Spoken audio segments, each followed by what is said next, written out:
Chairperson Khaleda Zia হয় জেলে না হয় গৃহবন্দী। ভারপ্রাপ্ত চেয়ারম্যান তারেক রহমান লন্ডনে নির্বাসিত। বিএনপির এমন দুঃসময়ে যিনি দলকে সংগঠিত রেখে রাজপথের আন্দোলনে নেতৃত্ব দিয়েছেন তিনি মির্জা ফখরুল ইসলাম আলমগীর।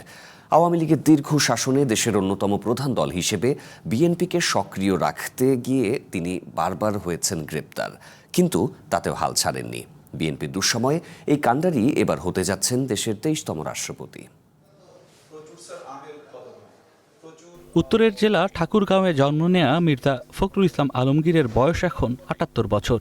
ছাত্র জীবনে বাম রাজনীতিতে হাতেখড়ি। ৬৯-এর গণ অভ্যুত্থানের সময় ছিলেন ঢাকা বিশ্ববিদ্যালয়ে ছাত্র ইউনিয়নের সভাপতি। প্রথম গ্রেফতার তখনই। মাঝে কিছুদিন রাজনীতি থেকে বিরতি দিয়ে শুরু করেন শিক্ষকতা, কিন্তু মাঠের রাজনীতি আবারও তাকে টেনে আনে। এবার আর রাজধানীতে নয়, প্রান্তিক মানুষ ও কৃষকের মাঝে। ১৯৮৮ সালে স্বতন্ত্র প্রার্থী হিসেবে ঠাকুরগাঁও পৌরসভা চেয়ারম্যান নির্বাচিত হন। এরশাদ বিরোধী আন্দোলনের সময় যোগ দেন বিএনপিতে। ১৯৯২ সালে হন ঠাকুরগাঁও জেলা বিএনপির সভাপতি। বন্ধুগণের অত্যাচার নির্যাতন আমি সহ্য করছি, কিন্তু আমি কখনো মাথা তাকে নত। ২০০১ সালে নিজ আসনে সংসদ সদস্য নির্বাচিত হন, পান কৃষি প্রতিমন্ত্রীর দায়িত্ব। তারপরই উত্তরের বড় একটি অঞ্চলের কৃষি জমিতে পানির সমস্যা দূর করেন, যার সুবিধা এখনও পাচ্ছে সেই এলাকার মানুষ।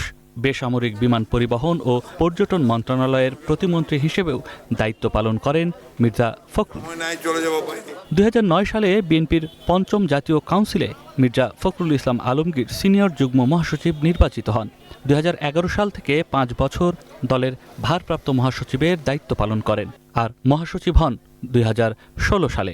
আর এই সময়ই দল হিসেবে সবচেয়ে কঠিন সময় পার করেছে বিএনপি।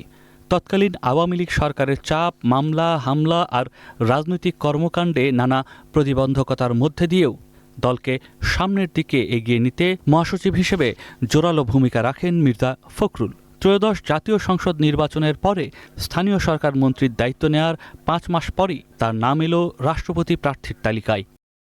এদিকে জামায়াতের নেতৃত্বে ১১ দলীয় জোটের পক্ষ থেকে রাষ্ট্রপতি হিসেবে মনোনয়ন দেয়া হয়েছে এলডিপি প্রধান অলি আহমেদকে। ৮৪ বছর বয়সী এই রাজনীতিবিদের জন্ম চট্টগ্রামে। ১৯৭১ সালে মহান মুক্তিযুদ্ধের শুরুর দিকে কিছুদিন জিয়াউর রহমানের অধীনেই ছিলেন। মুক্তিযুদ্ধে সাহসিকতার জন্য অলি আহমেদ পান বীর বিক্রম খেতাব। ১৯৮০ সালে কর্নেল হিসেবে সেনাবাহিনীর চাকরি ছেড়ে জিয়াউর রহমানের দল বিএনপিতে যোগ দেন। ১৯৯১ সালে বিএনপি সরকার গঠন করলে যোগাযোগ মন্ত্রীর দায়িত্ব পান অলি আহমদ। এর আগে জিয়াউর রহমানের ক্যাবিনেটে ছিলেন যুব ও ক্রীড়া প্রতিমন্ত্রী। যদিও বিএনপি এবং এর নেতৃত্বের সমালোচনা করে বিতর্কিতও হয়েছেন। ২০০৬ সালে বিএনপি থেকে পদত্যাগ করে গঠন করেন লিবারেল ডেমোক্রেটিক পার্টি এলডিপি। এরপর কখনো আওয়ামী লীগ আবার কখনো বিএনপি জোটের সাথে যুক্ত হয়েছে অলি আহমেদের দল।